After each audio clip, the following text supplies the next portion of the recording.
Hey Zoomers, you scared of hitting the big 3-0? It's not so bad. Look, just because you don't have the same jawline that you used to in your 20s doesn't mean you can't have a nice smile. A better you starts today. How good is that laugh as well? Hey, thank you so much for clicking on this. I think that there is a very good reason that you did, and that is because you don't want to end up like a lot of my friends have in their 30s, which is really sad. It's so sad. Because, look, I will tell you this, right? The 20s is not your new 10s. There is a really good book, and I can't even remember the name of it at the moment, but it was pretty much something along the lines of, your 30s are not your new 20s. And that is absolutely true. One very good example that it gives is, you walk in, say that you just found yourself for 10 years, didn't have a job, then you walk into a bank at 30, and your resume says, I bummed around India for like 2 years, and then I went to like Bangladesh, and really, like, it's pretty spiritual too. Okay. Have you held down a job at all? I don't believe in work. It's not going to fly. I can tell you from experience as well. Look, the trajectory of your life kind of gets set in the time from 18 to 30. There are really good things about being 30. I've told them before. It's kind of like, if you think about a fire, your 20s is you're chucking kindling on and it goes like, and in your 30s you just put in a nice log and it's like, yay. Like, I feel like you can go further in your 30s, as in, I am able to focus and work for longer periods of time, but I do not have that God-given energy unless I smoke this. But unless I become a crackhead, I'm not going to have the same level of energy that I had when I was in my 20s. So you have to utilize that. You have to utilize it when you're young. You have to be taking the risks that you want to be taking, because on top of that as well, it's a bit sad taking risks in your 30s. I recommend that you continue to take risks, but just doesn't have the same to it. It just doesn't have the same oomph. And it also, like, it's not as forgiven by society as well when you take risks in your 30s. It's a bit like, don't you have a wife and kids? Shouldn't you have a mortgage? It's a bit of that to it. And you're like, I guess so, yeah. So, anyway, here's the things that I think that you should get done by the time that you're 30. The first thing that I think, honestly, God, I wish that I actually listened to this, because I knew it all throughout my 20s. I didn't do it, but far out, my life would be a hell of a lot better. I wish that I invested in stocks in my 20s.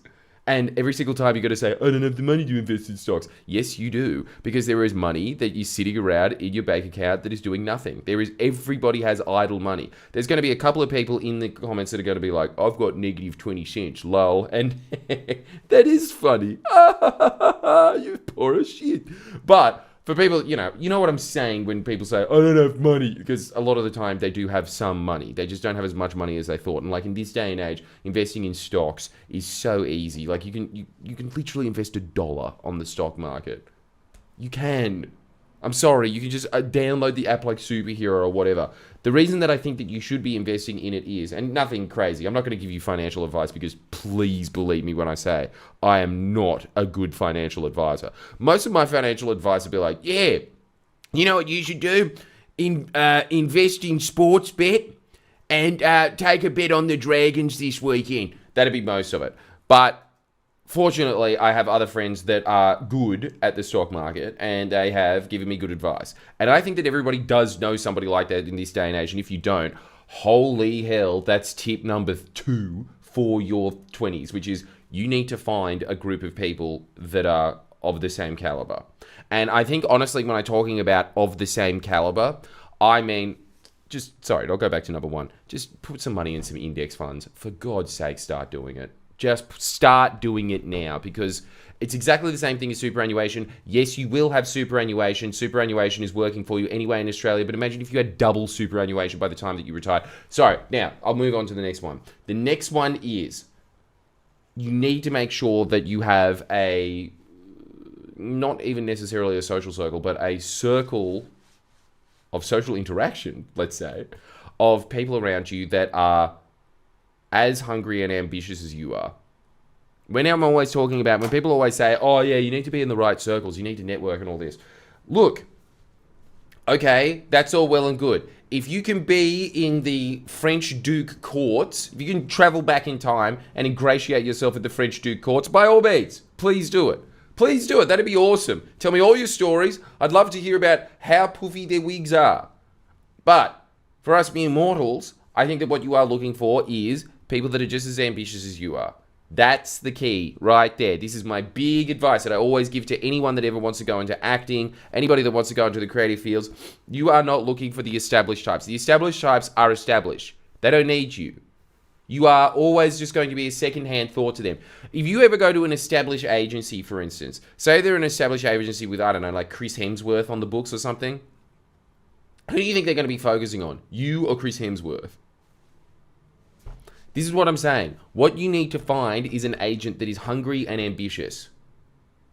If you are in a startup, what you need to find is people that are hungry and ambitious. Because you look at it, I mean, you can watch 1,000 of those tech startup movies like based on true story, and it's always the same thing. It's a group of nerds that all went into, I don't know, Harvard or whatever together, and then they moved on as a group, as a pack. That's what we're talking about when we're saying networking and finding those people in your 20s. Same thing with me. I was so lucky. It just happened at university that I was like hanging around with the media kids because I got on with the media kids. I didn't get on with the kids that were in my university degree because I didn't want to be a bean counting bureaucrat, which is what I did. I wanted to be in the media. The other guys wanted to be in the media. And we kind of just gravitated to each other because there was this seriousness that we had that the other people in the media classes didn't have. And that's something that I think that you need to find. You need to find people that are serious, that are committed, that are hungry. That's your big goal in your 20s. That is your big goal in your 20s. You need to find sort of like a hunting pack. That's number 2. Number 3, this is what I wish that I could imprint into my head so that I saw it first thing in the morning, every single day when I woke up in my 20s. Even though I did do it to a wide degree, but you always wish that you could do it more. Write this down right now. Sign up to Jordan Shanks for an extra 3 videos a week.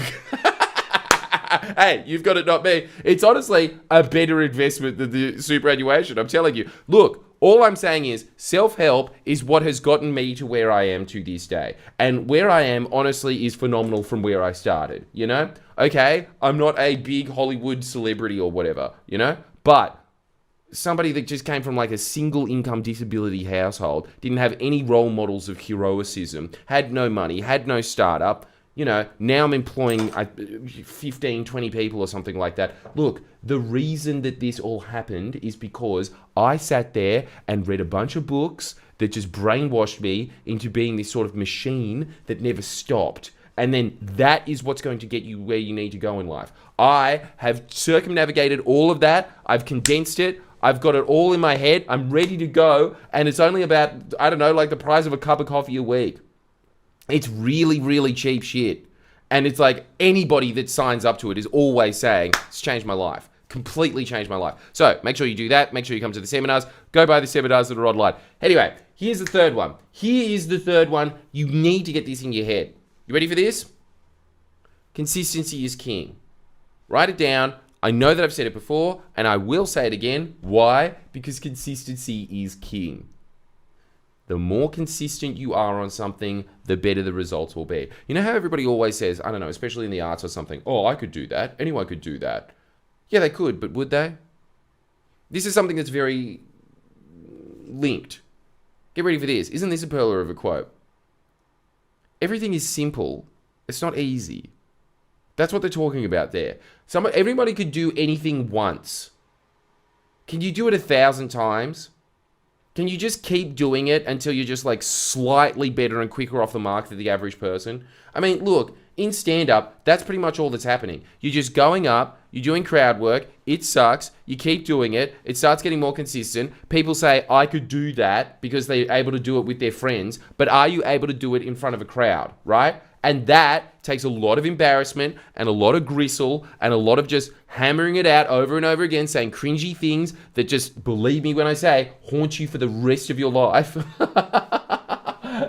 Is anybody willing to do that? I mean, it's simple to do. It's not easy.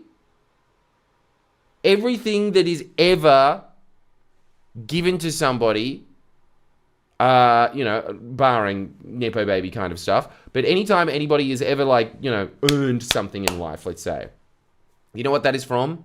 Just consistently doing it. Getting just noticeably better every single time. Auto-correcting just a little bit more every single day. My big thing that I always thought about with this channel, for instance, is imagine if I uploaded every single day, which is what I'm moving towards now. But this channel's been going for 5 years. I'm pretty happy with the results because it's never been my main focus or anything like that. But I absolutely could have gotten it to the point where I was uploading every single day. I didn't because it's boring. I've got other things to do, like sit on the internet. That's what I want you to get out of as much as possible. I want you to understand that the more that you are doing something that makes you think, oh God, I'm sick. Do I have to do this again? Yes. And again, and again, and again, and again, and again. Michael Jordan used to shoot, I think it was something like 600 hoops a day, even though he could do, or maybe 1,000 maybe. Even though it was like, he's Michael Jordan. He could do that. He could do the swish. But that's not what counts. It's when it counts that counts.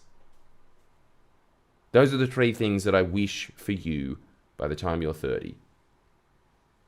I bid you adieu.